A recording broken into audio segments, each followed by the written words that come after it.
What's up, everybody? I'm Michael Chris, 3 years running bestseller at ShineOn. Now I'm the CMO of ShineOn. I wanted to thank you so much for checking out our YouTube video. And if you like this kind of content, I want you to like, subscribe, hit that notification bell, and I hope you enjoy the video. What's up, everybody? I can't hear you, dude. Are you muted? Yes. Ah, sweet. Yes, That I'm scared here me now. for a minute. So, who knows what happened to our countdown timer there? That thing has been old faithful since I started using it, and it crapped out on us today. So that kind of sucks. You were seeing that too, right? The sound went, Yeah. Yep. and then it Yeah, did kind of a I could rapid hear it. countdown and started over. I had the live up on my phone too, and it went out there. Ah, no bueno.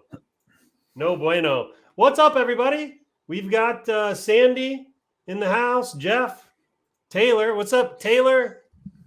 How you doing? Joe or David? David saying hi, Joe, and then Joe is saying David. yo. That broke my brain for a minute. How you doing, Joe? Doing good, man. How are you? Good, dude. Super glad to have you on finally. Of course. I think you've had me in your group 4 or 5 times, something like that. At This is least, the first time dude. I've been Probably half a dozen at this point. Yeah, man. This is the first time I've been able to get you over here. What's up, Facebook user? So glad you could join. Don't know what I'd do if my Facebook user wasn't with us. From Scotland today. What's up, Facebook user from Scotland? What's up, everybody? Good. Doing good. Got some emojis going on. All right, great. Joe, let me get our stuff up today. Oh, man. I don't know if this is a StreamYard thing or what, but I'm getting a little nervous. If at any point in time we lose the stream, I'll get another one back up. Some way, somehow, we'll do the interview. So just stay tuned. Keep your eye in the group, and we'll get another one going. Joe is joining us today to talk about Q4 prep, and kind of how he likes to go back to basics during Q4. He and I talked a little bit before this just about his overall kind of Q4 strategy. And I think you're going to like it. It's refreshing. I resonate with it in a big way. So, I'm looking forward to getting into that with everybody. But before we do, most of you know how we kick things off around here. We like to start with a toast.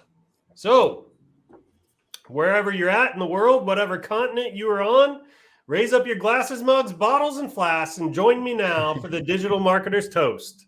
Here's to more conversions, more cash, cheap CPMs, and lower CACs, to higher CTRs, much higher CVRs, to enabled ad accounts and big bank accounts, upsells, downsells, and cross-sells, to winning products and repeat sells, and to the thing that everybody knows, the riches are in the niches, but also your email flows. Are you ready?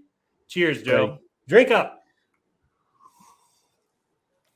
Hey, man, I think you got to put that entire quote on a shirt and begin selling it here as like ShineOn merch. We have a ShineOn merch store coming, by the way. Nice. It's just around the corner. We're gonna have all kinds of fun stuff in there. We look forward to using it. All right, let's get this guy back up. Kind of struggling today. I'm not sure what the deal is. All right, so first of all, if you're joining us, thank you so much. Give this post a like this post, and drop us some UFO emojis in the chat below. Let us know you're awake. Let us know you're watching. Let us know you just tuned in for the little drink here. We got our first UFO from Joe. Man, see, everybody's delayed. I don't know if you know this about StreamYard, but everybody's delayed by about 30 to 60 seconds. Right. So you were Johnny on the spot with that. Had to be first, man. Had the same idea, need to get this quote on a shirt or a mug. We will try to make that happen. Maybe what we'll do is we'll get some mugs with it. The mugs fit right in to the toast anyway, and the whole Coffee Michael theme. I could see it like on the back of a long sleeve t-shirt. I'm a big fan of long sleeve shirts. Yeah, man. I see that covering like the whole back. That would be really cool. That'd be pretty gnarly. Make sure you guys like this post too. I'm trying to do a little bit of an experiment. I think the more comments, the more likes, the more attention the post gets in the first few minutes, the greater its reach will be on Facebook. So really help us out. You could like the post. You enjoy these if you tune in every week, like I know most of you do. I'd appreciate it if you could like the post. I think we got some pizza coming from Stephanie. I think she's throwing those your way, Joe. What's with pizza? She is. What's so with the it's kind of a joke. I mean, Stephanie is someone who I know well, and it's kind of a joke because sometimes on live streams I talk about, like, if I'm doing live streams around lunchtime, I'll talk about what I'm getting for lunch, and oftentimes it's pizza. And so it's kind of like an inside joke for people that have been on the live streams.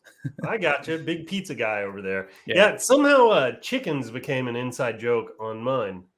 David Mackey's throwing some chickens up. I can't even tell you how this one originated. But do you have chickens?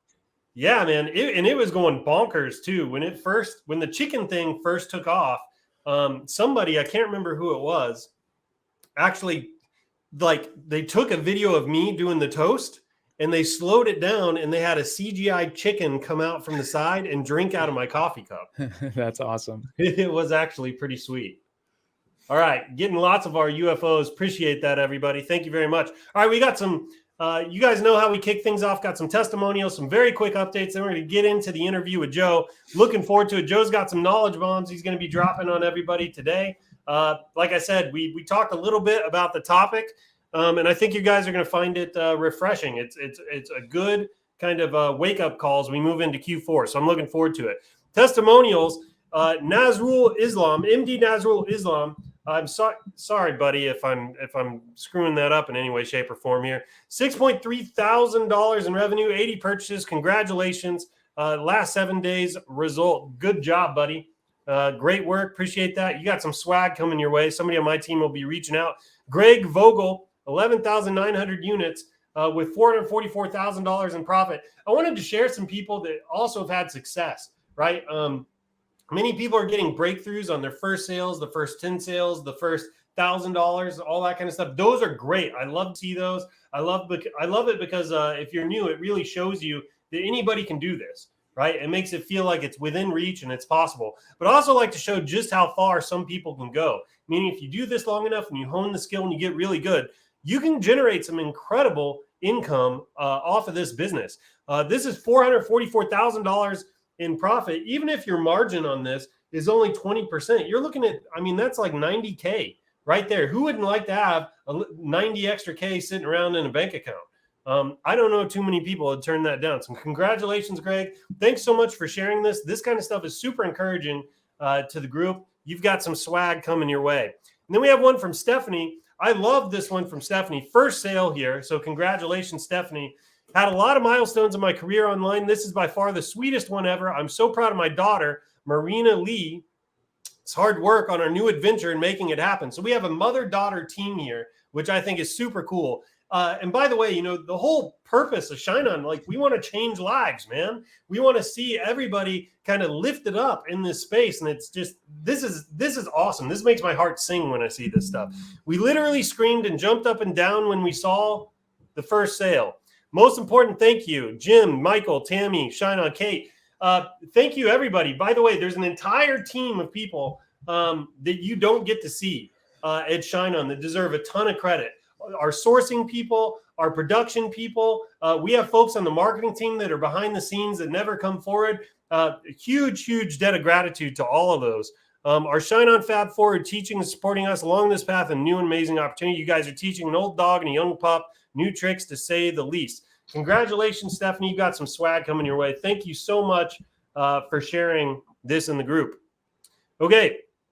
Now, to get your free swag, each week we randomly draw 2 to 5 posts from the group to get some free swag. If you would like to be eligible for this, drop a testimonial post with a screenshot of your sales right inside the group. Those are always big. Drop a value post on what's working for you. So if, like, you have a new scaling method, a new testing method, something like that, drop that in the group. If it helps a lot of people, we'll grab it. We'll throw some free swag your way. And any tips, tricks, hacks, or anything else that you think can help others succeed, put all that in the group, and we'll draw 2 to 5 of those a week, and we'll throw some swag your way. We love seeing your content in the group as well. All right, quick updates. 100 challenge. Our winner at the moment, and I'm going to take a swing. Apologies in advance. Farhat Banu, you are currently winning with 1,691 points. 327 units sold, 1,364 products uploaded, which is incredible. So congratulations there. I do know we've got some issues with the leaderboard. If you notice, there are 45 pages of users that are part of the challenge right now. Bear with us. We're working those out. So I do think it's stack ranking these appropriately where those with the most points are in the top, but I'm not 100% certain on that. So bear with us. If you think you belong on here and they're not being seen, that's not intentional. I know they're working on this behind the scenes, but congratulations. 327 units sold here, 134 units sold here, which is incredible. The challenge is closed, right? It's too late for you to go sign up and get on the leaderboard. However, you can still participate. The whole idea of the 100 challenge is to upload 100 products over the next 100 days with the hopes of making $100,000, right? We have a special group that you can probably join to kind of tag along with everybody else. It's a great place where you can kind of be held accountable and be held to account for the action and stuff that we expect you to take in the group. So anyways, if you're interested in that, I advise you, search around. ShineOn Challenge is the name of the group. And you can get more details at shineonchallenge.com. All right, Shots of Espresso. Zappy put one up on niches last week. He gets into the etymology? What's the word? Etymology, yeah. Etymology, yeah. Of how where the word niche comes from and how you pronounce it, things like that. He kicks it off with what I thought was actually a pretty funny joke. I was literally laughing out loud. So go check that out if you haven't. A lot of people are getting stuck on niches. I've learned this through the grapevine from our accounts team and others. Go check this out. I think you're going to get a lot of clarity. Zappy's really going to help you pick out a good niche and then stick to it until you learn it well enough to make some sales. So go check that out. All right, product launch update. We got all kinds of stuff coming your way. We got metal art. We have wood watches. We've got the leather wallets. Joe's got his metal art up. Okay, hang on, Joe. Keep holding that up, buddy. I don't know how to get my big face out of the screen. I think you can click your face and it'll go away. Remove? That's not going to remove me from the chat? Nope, just the video. Thing? All right, I'm trusting you. Look at that. Solo on ShineOn. You still here, Mike? Yeah, but when I'm gone, you can't hear me. So check it out. This is metal art. We got this made up. We sent it over to Joe. It says POD Ninjas. What do you think of that, Joe? Give us your honest, unadulterated opinion here. Yeah, I mean, if I'm sure a lot of people, I know a lot of people here watching are likely in my Facebook group as well. But I posted a review yesterday in the group where I went through and talked about it. But it's a really cool product. It's I'll kind of flick it next to the mic. It's solid metal. It's got some decent weight to it. I think what's cool about this is, and I talked about this in the review, that if you go on like Etsy, you see stuff like that all the time, and typically that kind of stuff is really only available if you're making it yourself, like from scratch. So I think it's awesome that is kind of coming into the print on demand world, that we have access to products like that. But it's awesome. Yeah, that's great, man. Did we send you the mounting kit with it? No. With the magnets and everything? No. Yeah, so we, from what I understand, we've got kind of a cool mounting kit that you can use, so you don't even have to put any holes in the art itself. Yep. Yeah, I talked to John a little bit on that. Don't hold me to that. It. But... When I hung it, I just put a nail here and then just hung it on the wall. Oh, okay. Got it. I had it right here for the review that I did. Dude, I got to tell you, I actually think that's super cool. And I kind of want one, like a coffee with Michael one I can put back. Yeah. Yeah. Put some LED lights behind it, so it kind of has a glow. That'd be super cool. Yeah. So anyway, let me get this back up here. Where are we at? There we go. All right. So metal art, as you can see, looks freaking awesome. Joe's got a sample. We've sent some samples out to some other places. So hopefully we got some other videos coming soon. We got wood watches around the corner. Wood watches are going to be awesome. Another good kind of male-centric gift coming in Christmas. Plus, this thing has like millions of dollars in proven print-on-demand sales already, these wood watches. So we're excited there.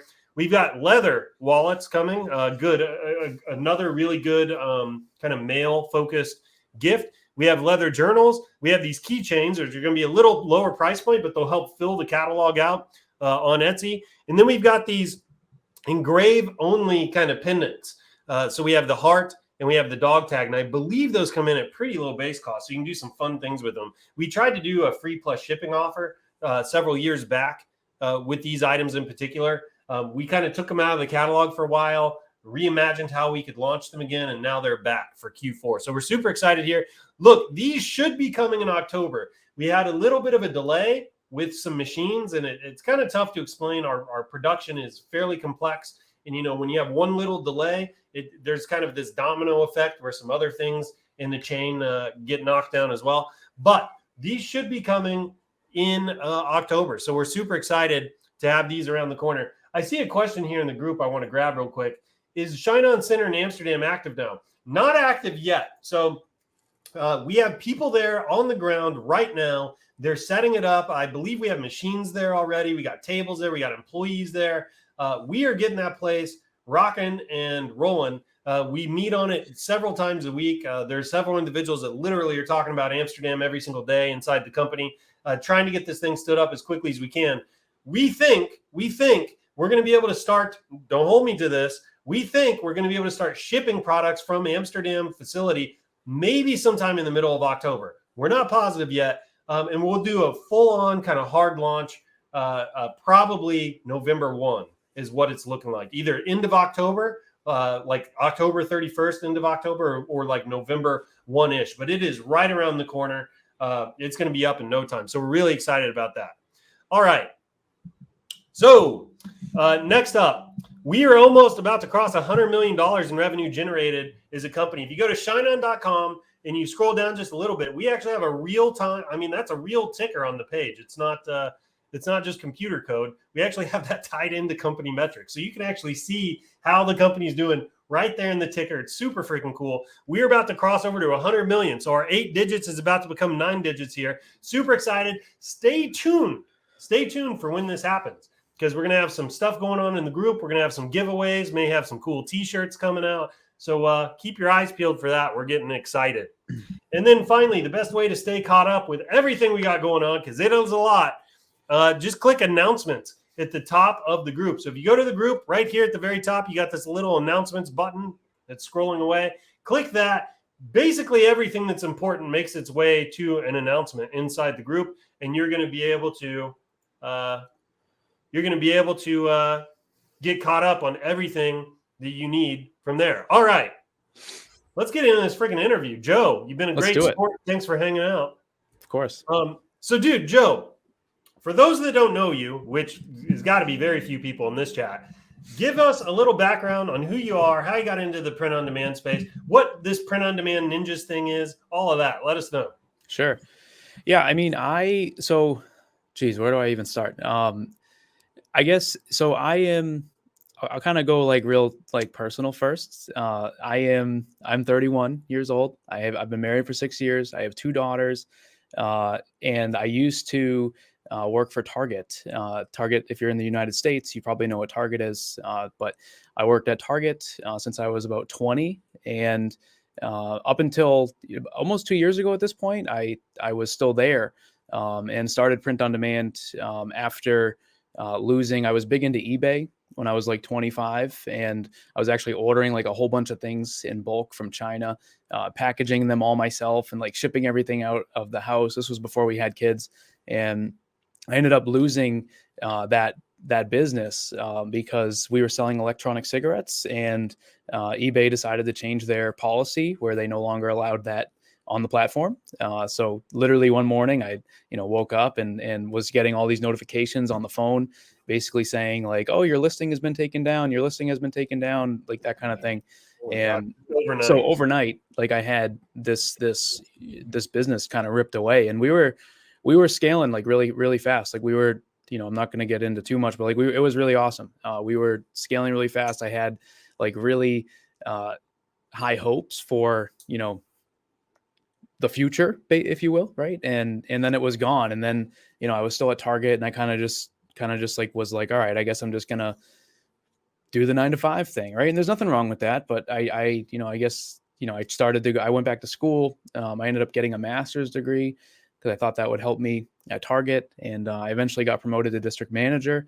at Target. And during that whole time, though, I started to see YouTube ads and people talking about Shopify and people talking about making all this money online. And I started to do some investigating, and I am also a self-taught graphic designer. I'm not like really like, I'm pretty good. I'm not like an artist or anything, but I'm pretty good with like graphic design, like using software. I can't draw with a pen or anything, but I figured, once I discovered print on demand, like that's probably a good thing for me to try. And I jumped in, and like most people, didn't have a lot of success in the beginning. And this was back in like 2016, so it was relatively new.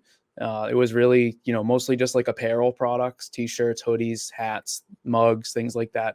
And I was like super active in Facebook groups. I was that guy. I joke about this all the time, but I was that guy that was literally posting like 3 questions a day in random Facebook groups. And sometimes we've all been that guy. Sometimes I would post like the same question in like 3 different groups at the same time.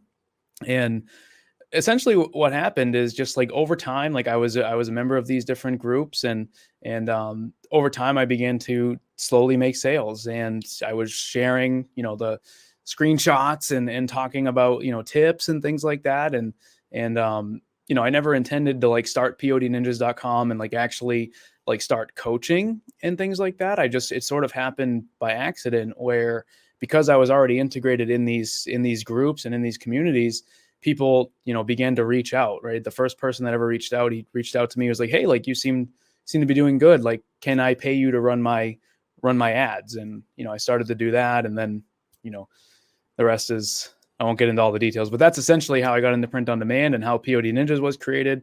Cause I wanted to have like my own community, and now we're here in, 2021 heading into Q4, and everything is still going. So. Nice, man. I love to hear origin stories. Yeah.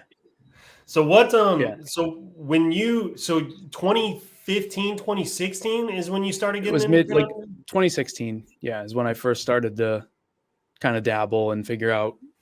I just thought it was so cool that like I could make a design and put it on a shirt or a hoodie or a mug and like sell it and never have to touch it, because like I said, I was coming from eBay, where I was ordering everything in bulk, literally like hundreds of items, like risk. And I just thought it was so cool. But yeah, that was back in like mid 2016. I never really had any success till 2017, but yeah, quite a long time ago at this point.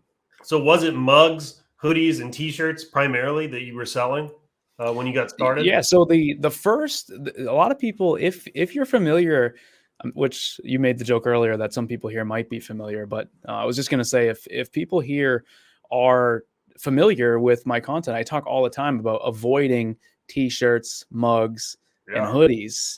But one of the things that you might get a kick out of, if you've heard me say that, is the first store I was ever successful with was a store selling t-shirts, mugs, and hoodies. But this was back in 2017. I had created a brand within a niche, not really like a clothing line, but sort of like a clothing line. And I began selling those products with Facebook ads. This was back when, Facebook ad CPMs were like $3. So, you could make, $5 sales, like $5 CPA, and be really profitable with mugs and t-shirts. And I also got really into Instagram with like influencers, and also growing my own organic page to promote those products. And I actually discovered the Shopify store exchange back then, which is where you can actually sell stores. So I listed the store for sale and sold the entire store, like sold it with the ad account, with the Instagram account. And then obviously, everything on the store, all the products and everything. And then I started venturing into, other stuff, which I sort of recommend now, which is more of the higher margin, less saturated products. But the first thing I ever did was essentially a clothing line. It was a t-shirt store. I sold mugs, t-shirts, hoodies, and some phone cases too. But yeah. So what was your first big print on demand success? I mean, probably that, that store, like that was, I basically, the first thing I ever tried. Was it a single product? or was No, it it was like where it you was a just full store, a full catalog, had like 30 interesting? products on it. Yeah. That was the first thing.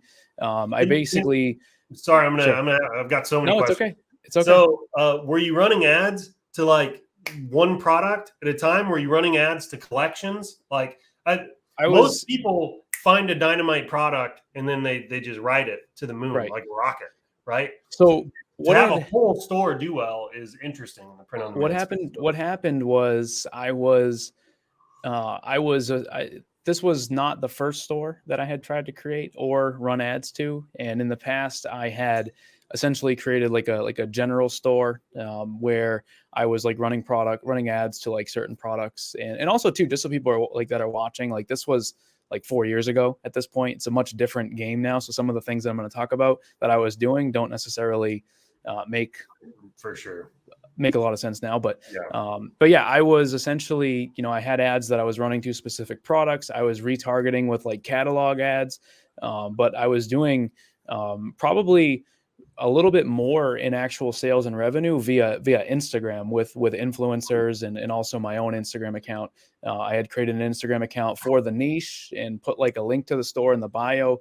And that account, just by posting like photos of my products, eventually ended up bringing in about $5,000 in sales per month without having to spend on ads. And that was pretty much when I first was like, okay, like print on demand is something that I can run with. And then, after I sold that store, it was sort of off to the races. I've sold a few others in the past too since then.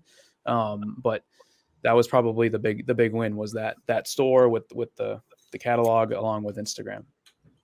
Yeah, very cool, man. I actually think we're about to see the whole influencer space pick up again now that we're post iOS 14 and just things have gotten so turbulent. What are your favorite marketing channels right now? Facebook, still Facebook ads and Instagram. I mean, I think it's got to be a multi-prong approach. I think you can't do one without the other. I've heard you joke before that Facebook is the king of scale, which I agree with. I say this all the time, that ads are the quickest way to get new products to market, right? The idea that on day one of launching your store, you can launch an ad and show it to thousands of people is in my opinion, that's got to be your primary strategy, right? I think where people get lost with that, and this isn't necessarily the question you asked, but I think where people get lost with that is where that's all they do, where all they're doing is just running ads to a product page. I think it has to be more than that. You got to make sure you're retargeting, but you also got to make sure you're working on your own audience, right? So to answer your question, what is my primary strategy, my marketing mix, what, if you will, is always paid traffic first, but at the same time, having an Instagram account. I've done a little bit of stuff here and there on Pinterest as well, where you're actually trying to grow a little bit of an organic following as well. And that way you can begin to make supplemental sales from that. Yeah, no, sales you don't have to pay for, basically. Yeah. Why they're so attractive. It's also, I think, why you see like Etsy, for example, really starting to take off right now. In a way, it's kind of the same thing. So it sounds like what your real kind of goal here is to build a brand, right? And so you get people kind of into the brand, right, through a lead product or a hero product, something like that people are buying. But you have your Instagram, you've got your Pinterest going on. I assume you've got an email list, you've got retargeting going on. You've got all these other kind of components working in the background to try to get them to come back and make repeat purchases, keep your brand top of mind, that kind of thing. Is that about right? Exactly. Yeah. Yeah. I think one thing that a lot of people, to sum it all up, I am all about direct response marketing in terms, like I've not really done a bunch of like platform stuff, whether it's like even with the ShineOn platform or with Etsy or any of the other ones like Redbubble, Teespring, etc. For me, it's been all direct response where, you're running an ad, you're making a social media post, that sort of thing. Yeah. Very cool, man. So how many people do you think you've coached at this point? Thousands, tens of thousands? I mean, it's a lot. Yeah. I know. Yeah. I mean, the POD Ninjas group has 43,000 in it. Just going off of like I have the print on demand challenge program. I got the kit right there. About 1,500 or so have gone through that. So that's at least 1,500 just in that program that I've worked with on a like semi one-to-one basis. But in terms of just answering questions and things like that, probably tens of thousands at this point, just based on the size of POD ninjas, you know? And what would you say are like the top 2 or 3 things that new people just get hung up on? Sometimes it's like silly things, right? Like they'll spend 2 weeks working on a logo. They'll spend a week thinking of the name of their store. They'll get over concerned about like the theme that they're using on the store, and they just spend way too much time on some of the things that don't actually impact success. They You know, don't like matter. right. Of course, like you're gonna need a good logo, you're gonna need a great name, but like at the end of the day, like that stuff is really, as long as the logo looks nice, you don't, it's not, doesn't have to be something that you're going to actually get tattooed on you, you know, like as long as it looks nice, like that's fine. So I think, you know, just bare minimum, like people get hung up on small stuff, but I think when it comes to just like people at large, like what I say is the number one thing that I see people struggle with is actually creating things that people want to buy, but also things that can work in a direct response environment, right? Like I said before, that's kind of where I focus a lot of my energy, rather than like a platform where it's more, you know, people are shopping, you know.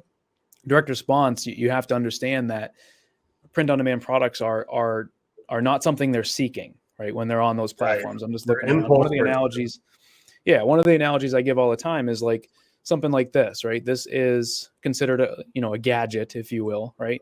And essentially what this does is this plugs into your laptop, and then it allows you to have HDMI, USB, and then another Thunderbolt port. So if you were going to market this product, you would be like, hey, like you're going to turn one port into 3, right? You're going to be able to do HDMI. Like you'd sell the problem solving ability of this product. And I think a lot of beginners, when they're jumping into print on demand, they don't realize that, you know, if you're selling ShineOn jewelry, for example, or whatever, right, that your products are not solving anybody's problem. So there's nothing there unless you give them, there's no reason for them to buy it unless you give them a reason, which is going to happen with your niche choice and your design.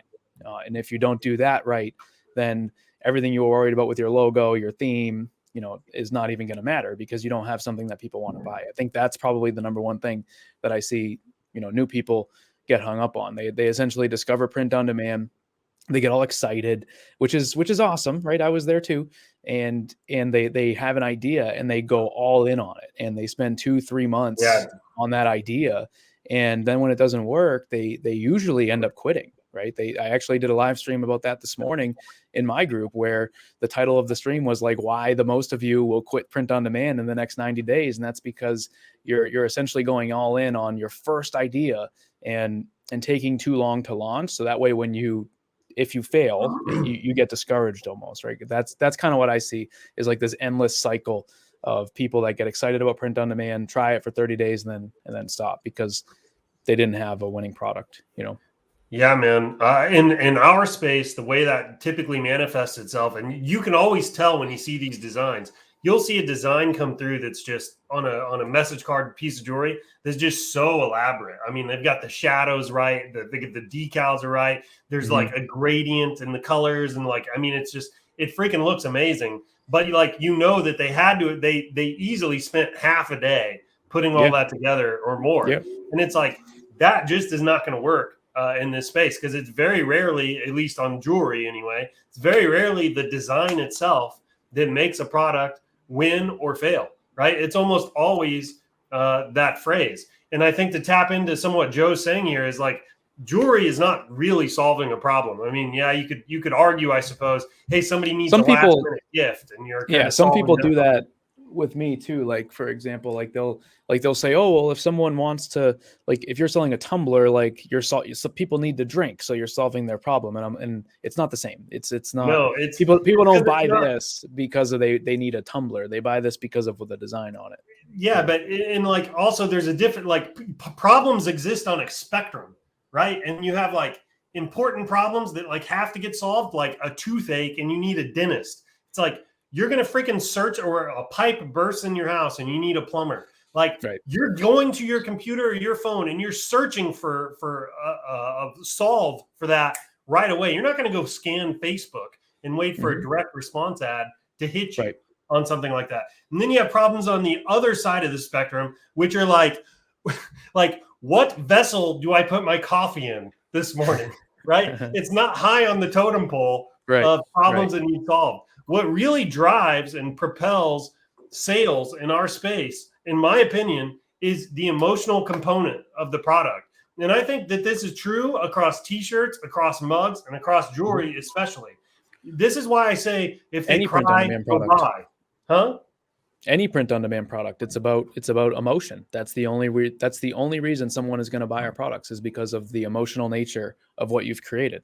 100%, dude. Like it's why I say if they cry, they'll buy. It's the phrase that pays. If you move them emotionally, they're going to be much more likely to buy. This is why the phrases on t-shirts that are kind of sarcastic and have an edge and maybe borderline offensive do so well. They're provoking emotion inside of people. And this is why the phrases on jewelry, they move people more to like tears, or to remember their daughter, or they remember their lost loved one, or something like that, or even laugh, right? Any emotion is okay. Anything that moves people emotionally is going to be more likely to sell. And that is, in my opinion, dude, that is like the key. That is the silver bullet to figuring out how to make print on demand work. Yeah. I mean, if you could, I make this joke sometimes that you could literally hire someone that is the best in the world at building a Shopify store. And you could also hire Mark Zuckerberg himself to run your ads. But if you don't have that winning product, that design, that phrase, what Michael was talking about, none of that's going to matter, right? And on the flip side, sometimes if you have that winning design and that winning phrase, you can almost afford to not do so well with building the store or your marketing, because 100%. you can sometimes make some, like sometimes I say to people, like, if you're making 0 sales, there's a good chance that what you're selling is no good, right? If you're making just a few, well, that's great. You've been able to do that with maybe making mistakes with the marketing or making mistakes on your store. If you can improve that, that's how you can take it to the next level. But I agree, definitely silver bullet, as you said. It's the key. If you have a winning product, it buys you, like you can make mistakes. It buys you forgiveness in a bunch of other areas, right? Like you can suck at the ads, like you said, you can suck at the store, your email flows can be junk. But if you have that winning product out there in front, you get forgiveness in all those other areas. But the opposite is not true. If that product is not a winner, it doesn't matter how amazing you are at Facebook. Right. Like you said, it doesn't matter how optimally designed, like CRO oriented your website. None of that matters. You're not going to be able to put lipstick on this pig. I'll give you a good example. My wife is she's making my 2 daughters Halloween costumes. They're being Captain Hook and Peter Pan, and she's making the costume herself. And she's been going online, like looking for different things that she can use. Like she needed to get a toddler size red blazer, and she finally found one. And she was like, oh, like this is exactly what I need. But this site is really sketchy. I don't really know if this is a real store. And she ended up buying it anyway, because it's her winner. It's something that she needs. It's almost the same thing, kind of like what you were talking about. Like it almost buys you that, right? Obviously it's a little bit different with print on demand, and if you're running an ad or something like that, but that's a perfect example of, she literally said to me, she had the product like in her cart for like 2 days, because she's like, this store looks super sketchy. I don't know if I want to buy it, but she did, Dude, 100%, man. 100%. So this whole kind of talk was called Back to Basics, right? And I remember I had you on the phone the other day, and I was kind of like, what do you do to gear up for Q4? It's the biggest selling season of the year. Today is the first day of Q4. I wait literally all year long for this day to arrive. Sales are already on an uptick at ShineOn. We're already seeing like almost every single day is starting to exceed the previous day sale. I mean, the wave is here, right? And I personally prepare all year long for this. I mean, like mentally, I'm gearing up for like the lack of sleep and the paying attention to the ads, and like I just get so much energy, and it revolves all the way around this year. But when I talk to you, you kind of have a little different approach, but I think it's super solid. I find it incredibly refreshing. It's down to earth. People can connect with it. Tell us how you prep for Q4 here. So Yeah, Mike. So basically, yeah, Michael, you called me and we're like, hey, I want to have you on Coffee with Michael and talk about Q4. Like, what are your thoughts? Like, what do you normally do? Is there anything you can share? And I was like, hey, like, I don't mean to burst your bubble, but I just want to tell you this before I actually come on, is Impossible. that I don't actually do much different in October, November, December than I wouldn't do in July. Meaning, I think the quote I said to you was, I'm either running my business or I'm not. I'm either focusing on making sure that I have a great looking store and great designs and great product choices, and that I'm marketing them efficiently, whether it's with Facebook or, anybody that might do anything with Google ads, or, if text message marketing and email and Instagram. Like for me, it's all about making sure that those fundamentals of marketing the business are solid all year long. Q4 for me, at least in my opinion, is just that more people are buying. There's not much different like that. Like there's nothing I would recommend you to do now that I wouldn't think would be great in July. The only thing that's going to be different is on your store and in your marketing. Maybe you're going to work in some holiday messaging, right? Maybe instead of a summer sale, it is a Halloween sale, right? Or a Black Friday sale, or pre-Christmas. If you're sending out emails, maybe it's holiday themed subjects, right? For the most part, for us, like we're lucky, right? I'll share a little bit from my background too, about Target, right? Like I told you guys, I was a district manager there a couple of years ago. Q4 was nuts. I was just like Michael, where I wasn't sleeping, where we had to essentially in like July and August begin hiring people to actually work in the stores and make sure that we could keep up. And we also had to make sure that we're bringing enough merchandise into the store to be able to support sales. So there's a lot of real work there that you're doing that's extra. With us, like we're lucky. Like you guys and me, like we're just creating a store. We're uploading a design, and then ShineOn's handling it. Like you guys are the ones that are staffing up and making sure you guys have the raw materials and all that. Like we're not really doing anything different. The main point for me with Q4, when people ask me, is you're either running your business or not. You're either focused on putting forth a good product and marketing it well, or you're not. Right? Is really that's why this is all called back to basics. And I'm sure, if there's questions about all that, we can definitely jump into it, but that's essentially my approach. That's essentially my approach is, there's nothing I would do in November that I wouldn't do in July. I mean, look, dude, I think that, granted, my approach is just slightly a little bit different. I'm a little bit more of a maniac, but for sure. And don't get me wrong. There are definitely, like I remember last year, Black Friday, there was definitely a hype there. There was definitely like trying to do more, right? Maybe if in July I'm kind of operating at like a 7, maybe, the week before Black Friday, I'm operating at like a 12, right? Maybe I'm trying to create more products, right? Maybe there's something there, but in terms of like the fundamentals, those are all the same. Like there's no magic Q4 strategy for me. Yeah, I was about to, and by the way, I think both of these approaches are right. This is what I love about our space. There's so many ways up the mountain, right? And one of the things you're saying, I actually look, focusing on the fundamentals, making sure your fundamentals are right, are absolutely essential to going anywhere in this business.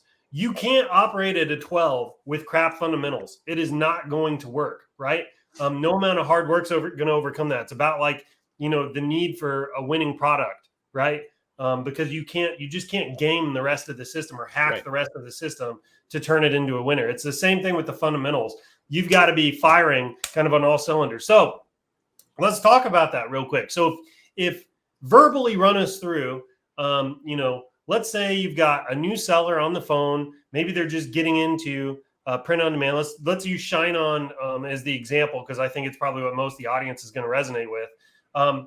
What is kind of an audit, right, that you would run them through kind of verbally to make sure that their fundamentals are kind of taken care of and you think they're getting positioned well for Q4?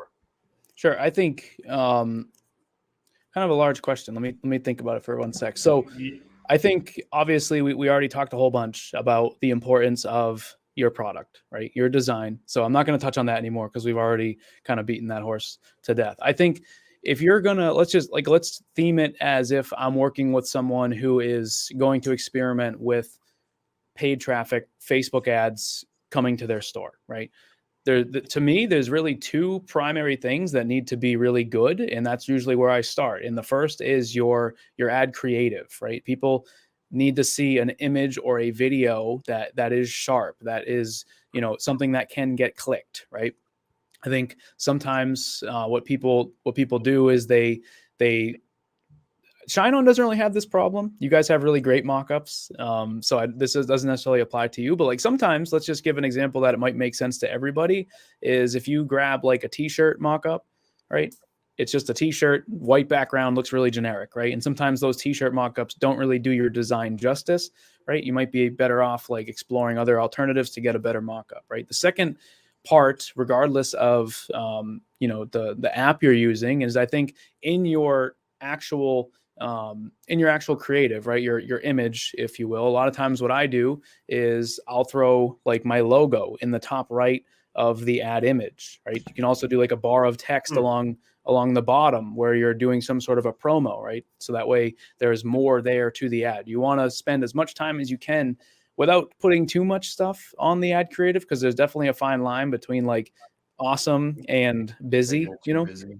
So that's usually the first, and then the second is like are you saying you're putting your offer like actually on the ad image? Is kind of what you're doing. Basically, like picture. I don't know if anybody can picture this, but because we're doing it verbally, but it's square image, right? And you have your mock-up, and then like in the top right corner, or this is the right for you guys, you'd have your logo, right? And then there'd be like a black bar on the bottom with like white text on it that says like whatever your promo is, right? And if you don't even have to always make it a promo. It can be, you can just describe what it is. Or if you're doing ShineOn, you can write, get it engraved or something like that. Yeah, one of the things where our media buyers are experimenting right now is a line that says, it's like, she cried when she read this, or something like that. Yep. So it's almost like it's not a call to action, but it's also not an offer. It's just it's a scroll stopper. It's creative, emotionally impactful. It's a scroll stopper. As people, I don't know if you guys are like me, but I scroll social media pretty quickly, and there's a lot of things that I just don't even look at. For some reason, my brain is trained to just skip over certain things that I don't want to, that I don't think are going to be interesting. And I think if you're able to kind of break up that noise a little bit with stuff like that, it can get people to stop, right? I forget where we were kind of going with that. That's the whole point. Yeah. I forget where we were going with that. Well, we were doing kind of an audit of fundamentals. So we talked about, you already said, you have to have a killer product, right? But we spent a lot of time on that already. Then you were saying kind of the next step is a creative. So you need a really good mock-up that's going to do the design and the phrase justice. And you talked about being able to kind of tie in the offer right into the mock-up image or video, right? To kind of make it stand out, break up the noise, stop the scroll, that kind of thing. And I think you were starting to get into targeting. Yeah. So targeting for me with a Facebook ad, it really comes down to those two things. First is target or creative, and then targeting. And an analogy that I like to give all the time is, imagine that you are, driving down the highway, right? And you're looking at a billboard on the road.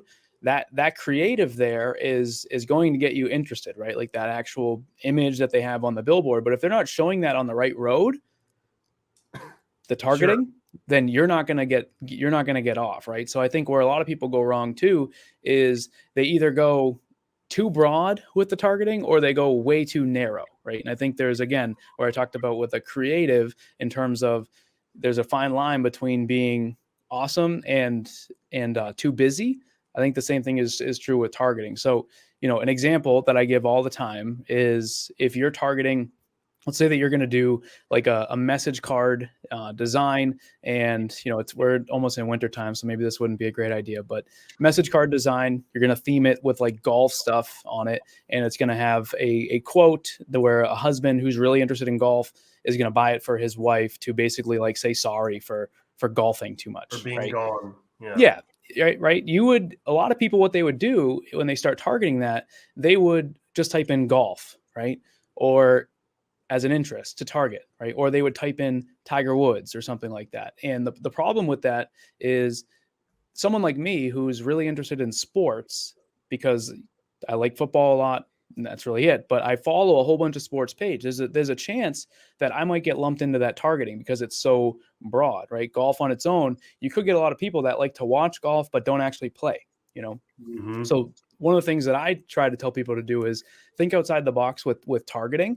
Like I mentioned Tiger Woods, right? He's probably the most well-known golfer in the world. So maybe instead of that, what you could do is you could go on Google, you could type in like top 100 golfers in the world, and then go to like the bottom 50, the lesser known ones, and type those in Ads Manager and see if those are targetable. Because if they are, they're going to be people that the only people that are going to know who they are and actually be associated with those interests are going to be people that actually golf, right? Yeah. You could also target specific brands of like golf clubs or golf gloves or even specific golf courses. You know what I mean? I think where people get wrong with targeting is they hear so much different stuff out there where some people say go narrow, some people say go broad. And then if they do go broad, they go way too broad, where they're just going to be spending money showing that product to people that don't even golf. And then they're not going to be interested in buying the product. So usually if I'm working with someone, like I said, in terms of offer, right, which is the design, it's that. And then when we're jumping into marketing, that's where we start is creative and targeting. So what about, I mean, have you noticed any impacts from iOS 14 and has that changed your kind of ad strategy? Yeah. Overall? So I think one thing that's important every time I talk about iOS 14, I always want to almost tell people that it's not Armageddon in the sense of it didn't affect every single thing that we do with ads, meaning strategies around creatives, strategies around assessing metrics. Those haven't changed. I think for me, just a quick nugget because iOS 14 we could talk about for the entire stream. For me, it's really impacted retargeting, right? I'm someone who tries to find every single angle possible to retarget someone. if someone comes on my site, I want them to not be able to get away without seeing an ad. And I think obviously with iOS 14, if someone comes on my site with an Apple iPhone and they've opted out of tracking, I'm going to be limited in how I can actually retarget them because I'm not going to be able to just show them an ad based on them visiting my product page, right? So I think it's important to get really creative with how you can begin retargeting, right? One of the worst things in the world would be for anybody watching this would be to start running ads and not do any retargeting, right? Because there's a good chance that a very small chunk, but a substantial chunk of those site visitors who came to your store when they saw your ad and interacted with you, there's a very good chance that maybe they were distracted, right? Maybe they were, if they're like me, maybe they have two toddlers and all of a sudden one of them was about to jump off the couch. So they had to put their phone down and then they didn't buy. And then if you can find a way to retarget them, that's going to help. So what I've been doing is focusing on all of the various custom audiences that you can create that have nothing to do with iOS 14, right? So if you are running an image ad, okay, you can, anytime someone likes that, right, they're interacting with your Facebook page, you can create a custom audience of people who have interacted with your page and you can pick a time frame, right? So you could do 7 days, 14 days, all the way up to 180 days, right? So you could create one custom audience of those people. You could also do, let's say you're running a video ad, okay? You could create custom audiences for people that have watched at least 3 seconds of your video ad, right? Or 10 seconds or whatever. You could do it by percentages as well, right?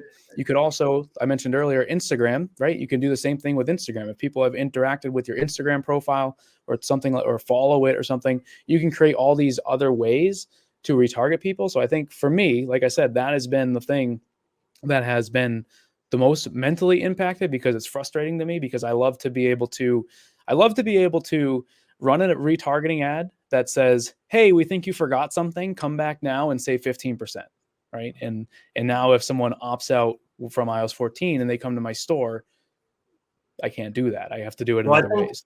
I think too, what's unique about the strategies you just laid out is those are all, you have what is it? You have metrics that Facebook can monitor really well because it all happens on platform, right? So video views, like they're watching it right inside of Facebook, interacting with the page, your Facebook page, that's all inside of Facebook. So Facebook is tracking darn near 100% of those, right? If not 100%. But as soon as they click out of Facebook, that's when it's a wild card. Yeah.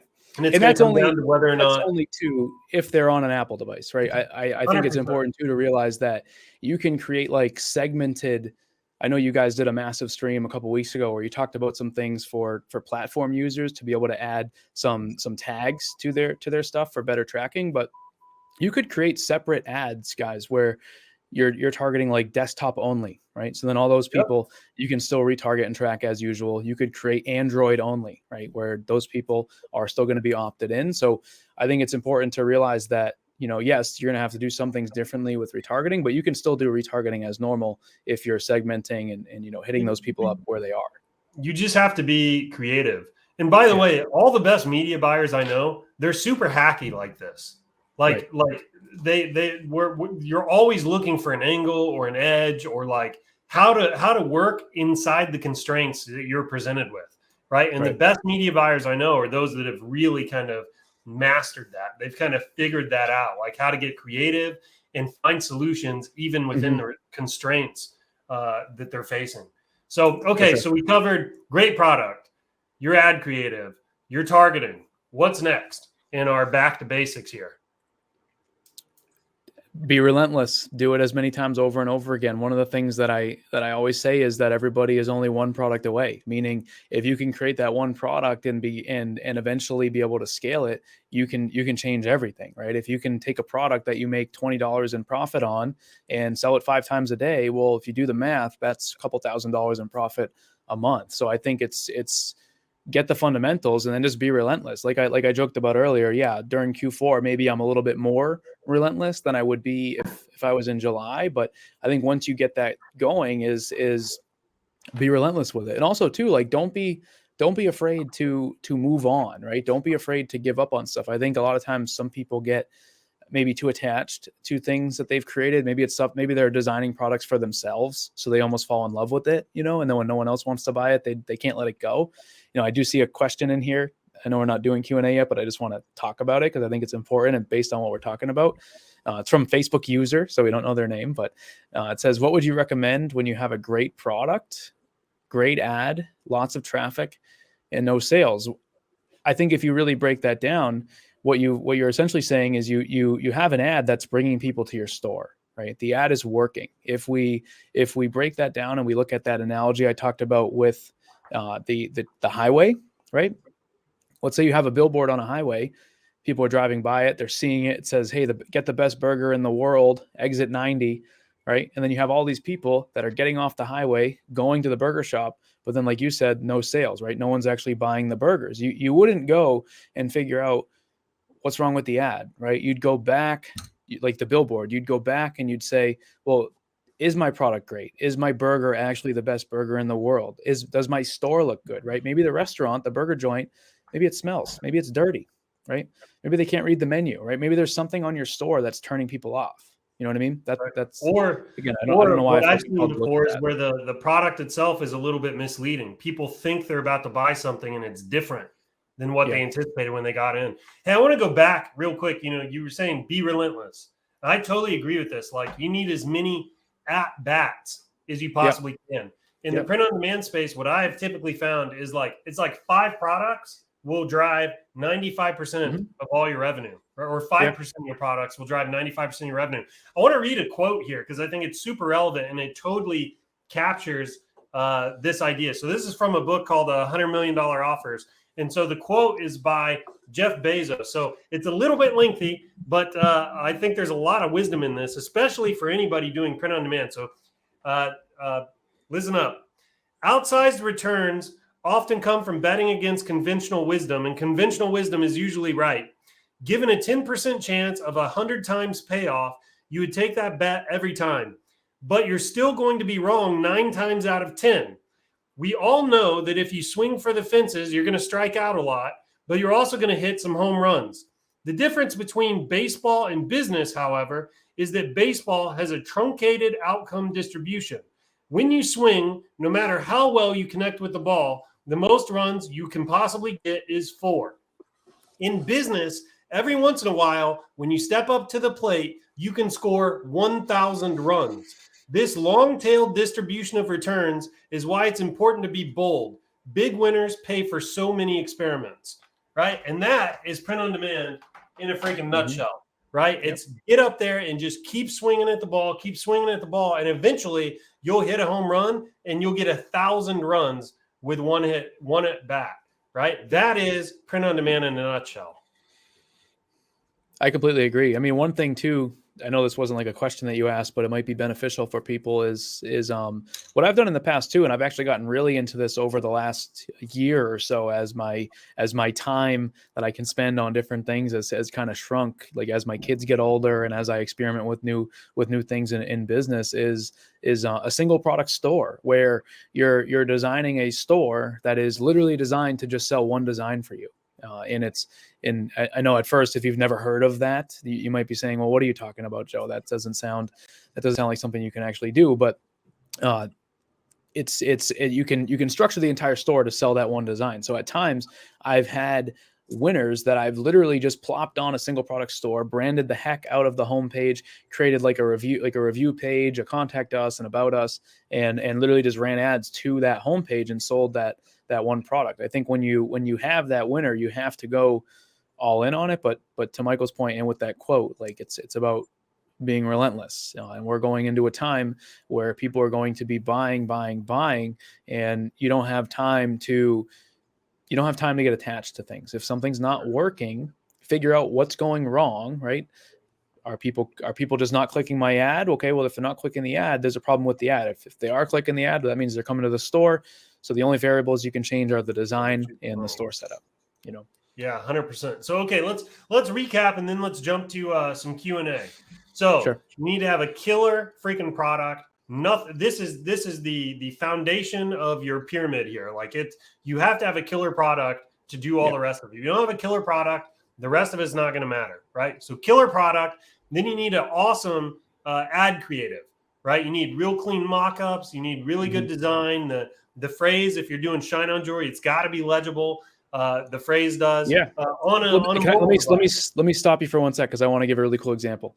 I think I messaged with you before about her, but there's someone I've worked with who did 100K with you guys last November.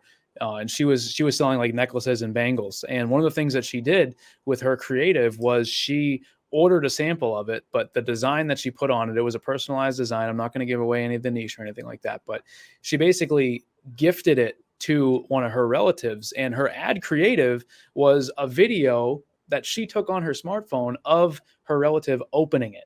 Right? Have you ever seen those ads where it's like a canvas or something like that, where someone's like opening it, right? And then they hold it up to the camera.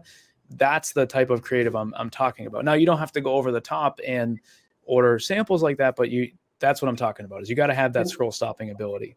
Yeah, I would say, dude, typically before someone moves through because here's the thing, it's going to be very difficult to make a creative like that across 500 tests, right? For sure. Typically it's validated first with a few sales, then people just keep leveling up the game, right? So the idea is hit it with like the best low effort creative you have available, right? Because keep in mind, the number of at-bats you get is critical in this time period, right? Mm-hmm. As soon as you have something that gets validated with a few sales, then go back and revisit it and see what you can do to take that creative to the next level, whether that's moving to a video or doing something else with the actual image itself or what have you. So, okay, killer product, killer creative, right?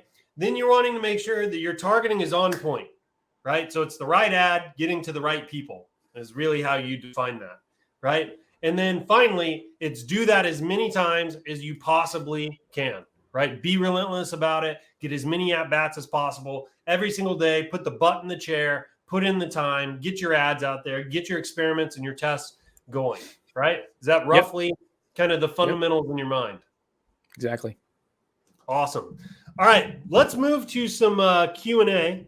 So whatever questions you guys have, let's start dropping them in the comments below. There's about a 30-60 second delay. Also, feel free to give Joe some applause here. Let him know you appreciate him coming in. I probably just made my life really difficult because now I'm going to have a bunch of comments to sort through. But that's okay. So drop your questions in the comments below. Joe, dude, I really appreciated you coming on, by the way. Of course. I would like to do this more. You're one of our people. I feel like you're authentic. Anytime. You're totally authentic. you're not kind of in the digital marketing cult space, they're just, I don't know, man.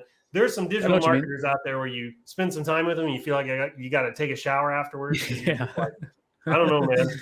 And you're not one of those people. You're one of our people. You're real. You're authentic. You're so white hat. Grandma would approve, right? Which is our thing here at ShineOn. So thanks, man. Yeah. So Mauricio is dropping some applause here. Sheila's been great. Thank you, Joe. Daniela's dropping some applause here. It looks like I might have some questions coming through. Hang on. When will the app for Etsy be released? I think we're going to have V1 next week.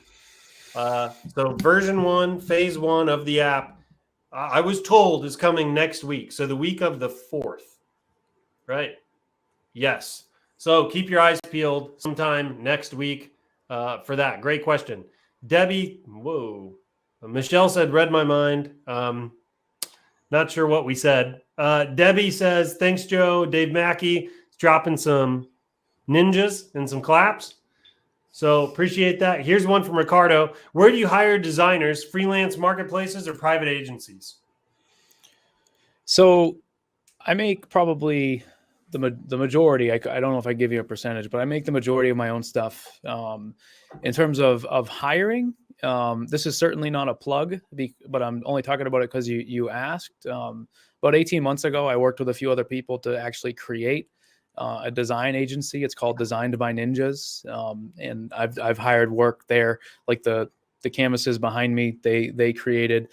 These aren't something I'm selling. I know they're monopoly. They're not something I'm selling. They just created them for me as a decoration. But for the most part, like I said, I make my own stuff.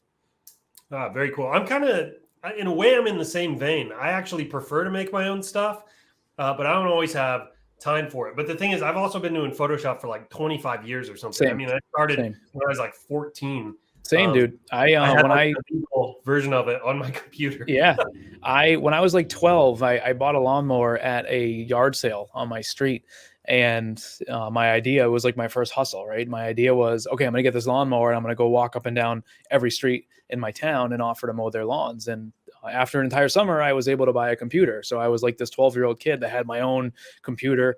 This was back in like 2002 or so, right? So, the internet was kind of just getting started, and I discovered Photoshop. Yeah, I discovered Photoshop, and bought your first computer for like $400, and then you downloaded Photoshop off of LimeWire. Yes, yeah, for free, and it was I think the computer was a E-Machine. I think that was the name of the brand, and downloaded Photoshop and used to literally. I was like a super nerd. I would come home from school and I would like literally run in the house and just start like making like photo manipulations in Photoshop, like just dude, I playing totally around and doing stuff. And now to this day, like I make everything. Like any graphic, like if you're ever on any of my my YouTube or on my website or anything like that, like I've made all that because I have fun doing it. But that's awesome, man. So, hey, I do want to add on real quick. Upwork is a place I've gone to hire designers before. You really have to test out a bunch of designers. Like what I would do is shortlist like 10 of them, send them a design idea, have them all make you a design, and then pick from the best. Another thing is the ShineOn graphic design group. If you're doing ShineOn stuff, there's a ton of super talented designers in there. They know our products already. They know what kind of designs kind of work and what's in sell. ShineOn Graphic Design is the name of the group. Just go check it out. I mean, it's just, you'll see the talent in there, and you can message people individually and they can help with some designs as well. Yeah. So one thing real quick that I want to add to the designer thing is I see one thing to keep in mind is I'm not saying that every designer is awesome. I'm definitely not. But a lot of times what I see happen, and I have a pretty good snapshot, right? Like there's 43,000 people in the POD Ninjas group. So I have a pretty good like data set of people, you know what I mean? And I see a lot of people where they fail over and over again with a product and they blame the designer, or they aren't happy with the design they get back from the designer. And a lot of times what I say to them is, well, make sure you're explaining it really well, right? Most of the time when you're dealing with these designers that are just doing like one design at a time for you and you're paying them just for that design, it's a lot like ordering food, where if you go to a restaurant, you need to tell them exactly what you want on your pizza. You don't just say, "Oh, I'm pretty hungry, but I don't like spicy food, and I don't want something that is going to make me feel gassy." Like you would actually tell them what you want. So I think a lot of times people struggle with hiring a designer because they don't know what they want and they can't explain it effectively. Yeah, I mean, look, it takes time to learn how to For work sure. with a designer. For sure. The other thing is one of the things we're finding, at least in the jewelry space, is you can make templates, right? So you can make 2 or 3 kind of design templates and then just swap out the phrases on the templates and keep testing. Once you have a phrase that kind of pops off for you, you get some sales and it's validated, then you can go back and have 5 or 10 designs made that all go with the phrase, and then test those to see which one really resonates and takes off. And by the way, there's a ton of merit to doing that. The very first phrase I ever scaled really well with ShineOn, the phrase itself was getting sales, but it was only break even. No matter what, I just couldn't get it to profit. So what I started to do is I started to test it with different designs. And I finally hit on a design. It took me about 2 months of I bet you I went through 30 designs on this one phrase. And I finally hit on a design that just made all the difference in the world. And the phrase took off. It was like a hockey stick, my sales. So, that's what I would recommend. Make some templates, right, that aren't super elaborate. Test phrases on the templates. When you get something that validates with some sales, go back to your designers and get a bunch of designs made. That'll save you a lot of legwork as well. Facebook user says, "Great stuff, Joe." Man, I'm getting a little jealous. Usually Facebook users giving me all the love. Some claps and some sparkly hearts. Sandy says, "Thank you so much." Sheila says, "Questions are above." Because I'm not seeing Sheila's questions. Hang on, Sheila. Let me see here. This is an interesting one. I don't know if we're going to be able to speak to it much. What are your thoughts on the real-time supply chain issues happening right now? Ships being stuck in ports, not being unloaded. We're seeing some items out of stock. Is this affecting products you are choosing to sell in Q4? As of right now, no. No, but I totally understand the thought here, right? Like I've heard some people talk about this where they're worried, like if you're using, some sort of an app that can't get the raw materials needed for the product or something like that. I totally understand the concern. My 2 responses, I guess, would be no, not currently, in terms of like a current delay or anything out of stock have I seen, and then 2, I think I'm not saying that I'm not saying that ships are not stuck in ports. I'm not saying that at all. I think there's always going to be in the media some sort of a doomsday type of scenario that they're talking about. This is my personal opinion. So I wouldn't, we can ask Michael, right? Like, Michael, you guys at ShineOn, are you guys dealing with anything right now? Keep in mind, I'm in Kansas City and production's in Florida, so I'm not there and can't walk around. But we try to plan for Q4 back in April, right? Yeah. Where we're placing all our orders, we're getting inventory in, we're trying to get stocked up and everything. So from my understanding, we're ready to go. We bought all of our stuff a long time ago. So that's my understanding of the situation on the ground. I'm guessing that if we do that, that's kind of a best practice across the industry, and a lot of other companies are as well. I think the other thing I would just say is this. Look, people are going to be highly, highly, highly incentivized to not have these supply chain issues in Q4, right? Because we're talking, it's money, right? Right. Probably one of the greatest motivators on the planet. And so companies, these logistic companies, the people that own the ships, the ports, the companies that are buying things and need the ports opened up. Literally, you will have the entire world starting to align against or to uncorking and clearing a lot of these log jams. So personally, I'm not super worried about it. This seems to me to be a problem that will solve itself. However, who freaking knows? Last year was 2020, is 2021 now. It's like we're in another freaking dimension. So who knows? Okay, let's keep going. Bear with me. I had to scroll up to find that one. So now I'm trying to get current again. No Let's see. Mauricio says the app's almost ready. I think he's referring to Etsy. That's right. Some more claps for you. Oh, no. I just lost my spot. This is the bad thing about StreamYard. When will gift wrapping be available for the app platform and Etsy? Okay, so you will likely see the gift wrap kits in the post-purchase funnel today, actually. We started experimenting with that already. So you'll probably see it in the post-purchase funnel today. We do have a update coming. I don't have the date on it yet. It's within the next 30 days. It's on-page add-ons, right? So what this is when somebody goes to the product page, they're going to have a bunch of text check boxes where they can just one-click add a bunch of stuff to the order to increase your AOVs. And you'll have the ability to turn this on or off, right? So if you don't want it, you can turn it off. If you want it, you can turn it on. And I also believe that they built into it the ability to just turn some of the options on and some of the options off. So like, for example, let's pretend that you want package protection and you want cleaning cloths and the jewelry cleaning kit, but you don't want the gift wrap set. You'll be able to go click, click, click, and just leave one of them unchecked, and you won't have that one on your page. The cool thing about this is we're pushing it not only to the platform, but also to our product templates on the app. So if you sell on the app, if you're using our product page template, you're going to be able to have these on-page add-ons right there as well, right inside the product page template. And you're going to be able to take advantage of these higher AOVs. So you're definitely going to want to get in on this. We're trying to make 3-digit AOVs the norm in our space. So yeah, coming soon. All right. Let's keep going here. Joe, here we go. Joe, are you running ads every day or just certain days of the week? The short answer is every day. I don't like if you're asking, do I turn ads off based on the day of the week? No.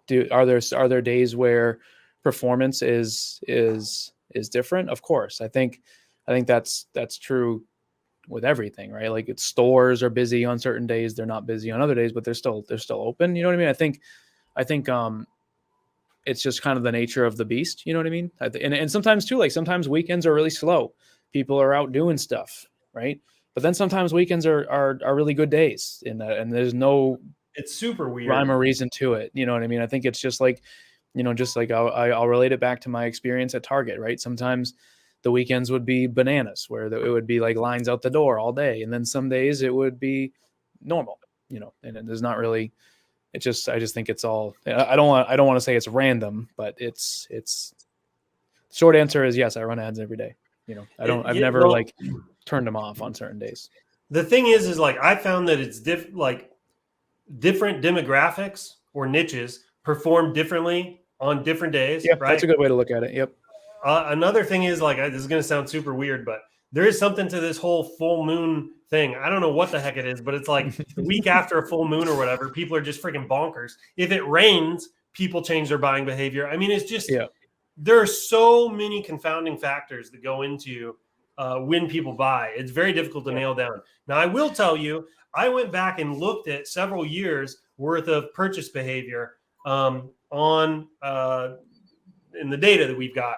And I have pretty consistently found that Tuesdays through Thursdays seem to have the highest volume of sales. However, that could also be because certain holidays fall on those days in particular. Keep in mind that most of the time when you have federal holidays, like where people have work off, those are almost always on Mondays, right? So that's probably going to impact Mondays. I mean, there's still so many confounding factors that go into that. It's very tough to draw.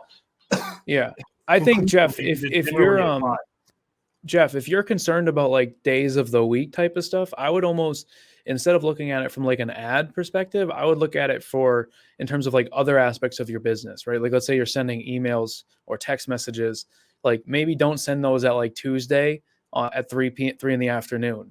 Maybe try to be a little bit more strategic. Like when people are, I find for me that emails do really well in the morning.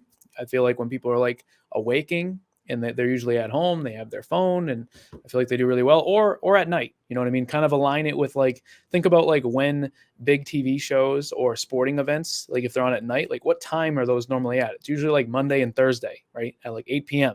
That's when people are at home. They're in one spot, Same thing if you're going to do anything with like Instagram influencers, like maybe a Saturday morning post might perform better because people are home compared to, like a Monday at rush hour when people are coming home from work. Well, dude, when I would look at it like that. In the Christmas kind of rush, and I'm talking like once you're inside December and you're doing hundreds of units a day, very, very consistently, I've always seen this.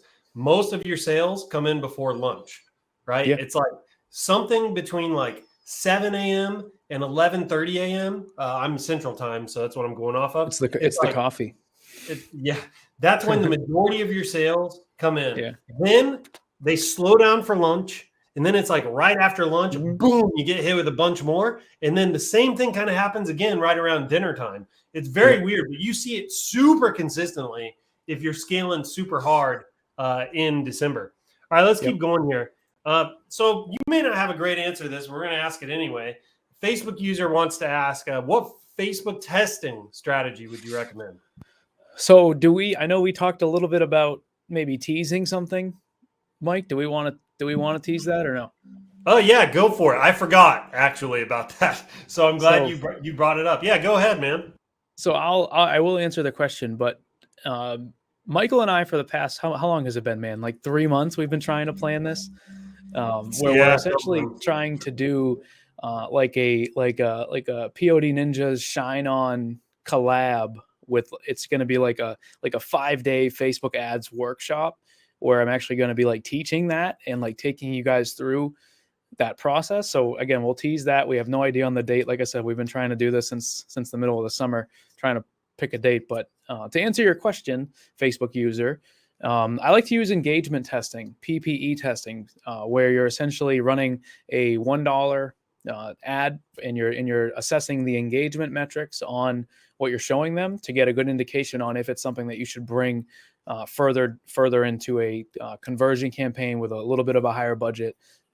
Using the PPE test is highly effective at gauging if the people that are seeing the ad are actually members of your niche, right? So if you gave the example earlier, if you're creating a design for people that really like golf, if you run one of those $1 engagement tests and you get good metrics, that's a good sign that the people that are seeing it are your intended audience. And then if it's not if your metrics aren't good after that dollar, after you run that test, then it's a good sign that, maybe you're showing it to people that don't even golf, so that's done with the engagement. Keep in mind, it may take a while to know what good metrics are, because you kind of have to know your niche to be able to figure some of that stuff out. So real quick. So let's talk about this for a moment, Joe.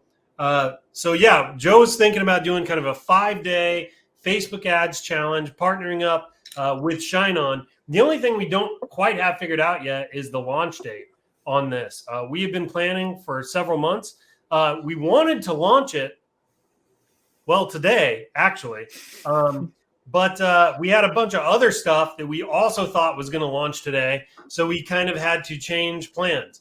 So anyway, that's kind of the story there. I think it's coming within the next few weeks, and you'll see some posts on Facebook about it and things like that. We may have Joe back on for another coffee with Michael, so you won't miss it. But yeah, keep your eyes peeled because that's coming. All right, Mauricio, LimeWire, what are you guys talking about? MIRC was where it all began. I remember that. I don't remember that.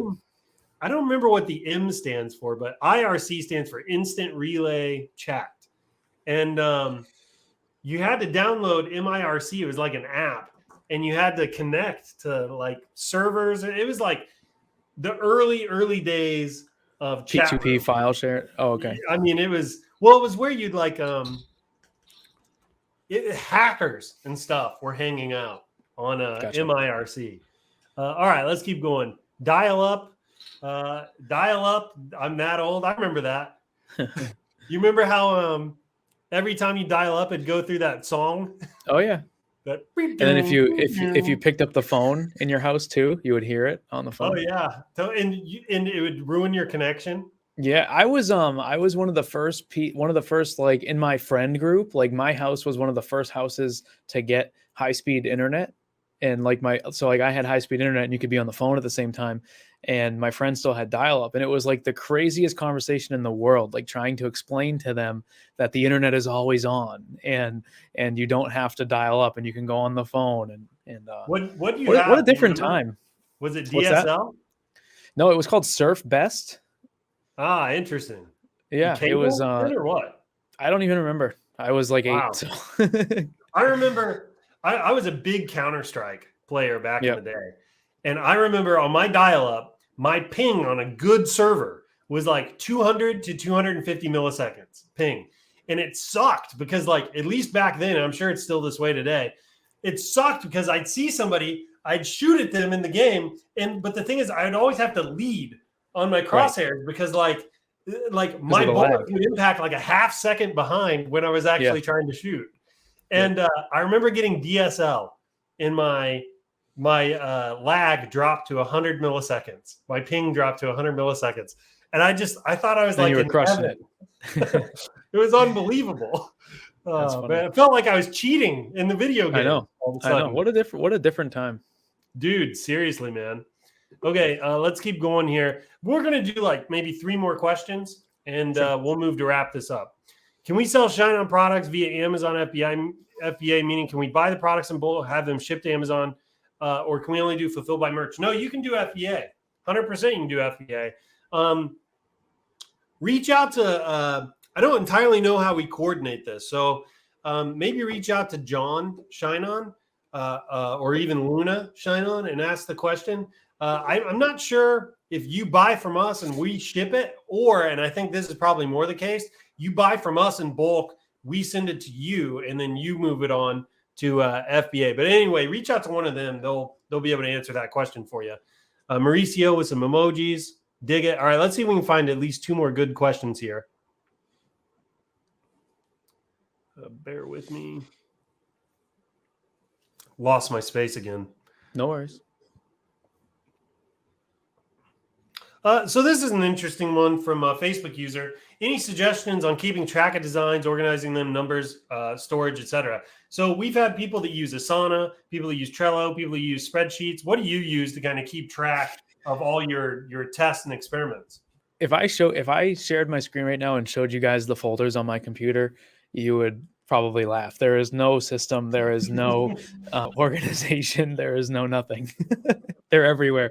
I have dozens of different folders where sometimes I just start over and it becomes like the new folder until it gets way too much stuff in it. And then I create a new folder and there's no organization. I would say too, though, there's a big difference between your organization when you're working with designers and your organization when you're doing it all yourself. So when I know where everything is, like I'll be able to find it. But if someone else was like looking at it, they'd be like, this is a mess. When I do things myself, I'm more like you, where like, I have like a folder, like my wife niche folder. And then inside I've got a bunch of nested folders where I start to put my phrases, right? So I'll have my like last everything folder. And then in there, I've got my last everything design. And then what I would do is I would make what I would call a staging folder. So what I would do is once I got my design finalized, I'd drop the PNG that I'm going to upload into ShineOn into my staging folder. And that's where I'd find all my like ready to go stuff, right? And the thing is I'd only be working on 2 to 5 designs at a time so you can keep track of it. When you're working with a designer though, it feels a little different to me because you almost have to project manage it at that point. That's where it gets a little different. And I tend to find that I really like Trello, where I'll make different lists in Trello, where one list will be like where I'll drop a phrase idea, and then my designer will drop a draft of kind of that phrase mocked up into a design. Then I've got a list for revision requests, and they can just drag the design over there. So like if I see it and I want to make revisions, I'll drag the card in Trello over to my revisions thing. And then, so on and so forth. So I'll just use lists to kind of manage it at that point. So anyway, Facebook user, I hope you found that helpful. Let's do one more here. Let me see if I can find a good one here. Gift wrapping, lots of excitement about the add-ons. Heck yeah, they're coming. I've been working on them for a long time. Let's see. The whole team has, by the way, big team effort over here. Let's see. Hang on, Joe. No worries. Might be it.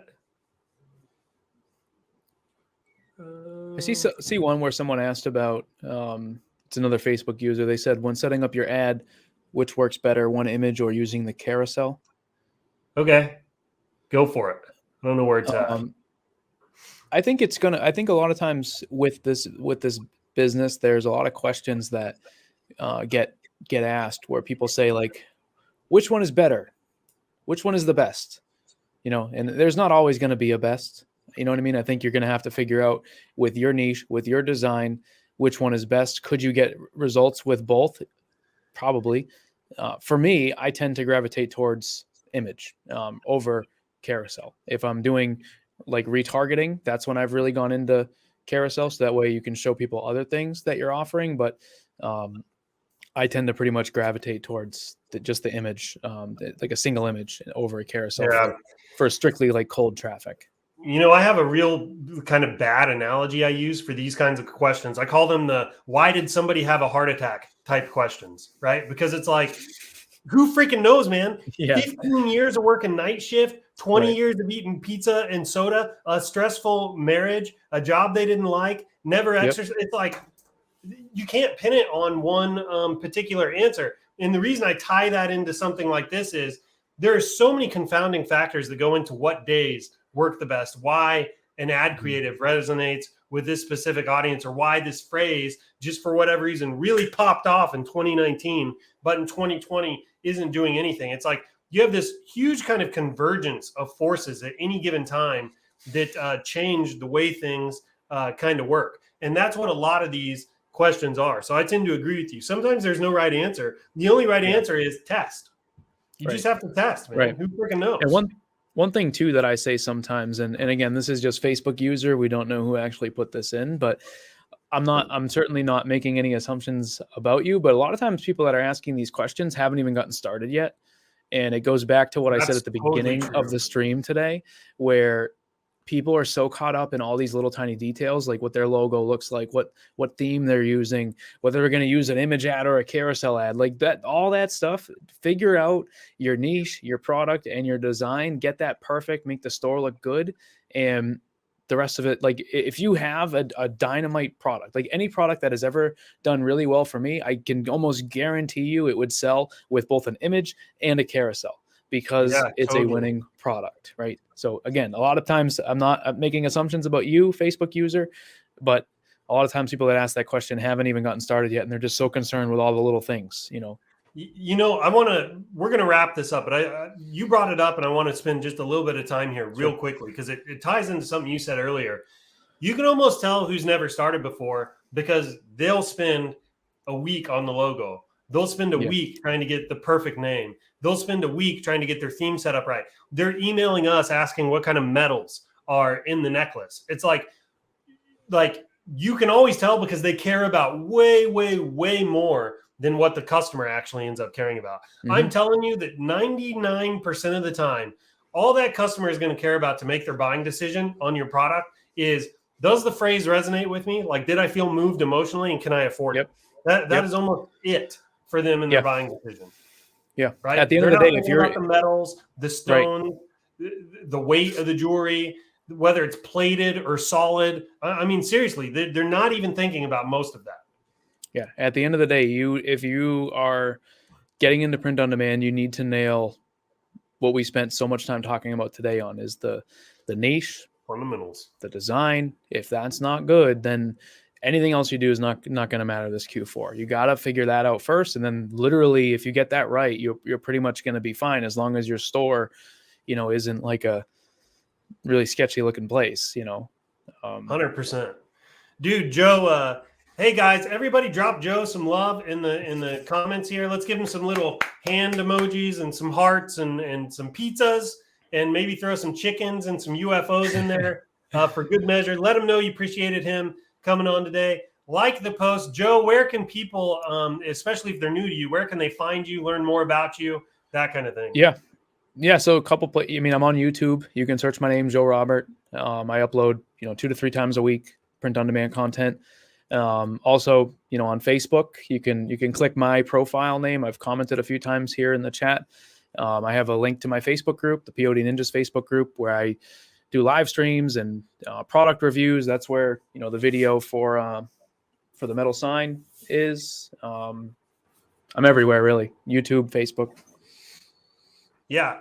Go find him and follow him. I want to say that I wholeheartedly endorse this guy. Everything he puts out is super solid. I get behind his messages, sticking to the fundamentals 100%. I think, Joe, you're probably responsible for a lot more changed lives than you realize, man. So you're doing good work. I want to see you keep it up. So props. Thanks for coming on, man. Appreciate it. Of course. Thanks for having me.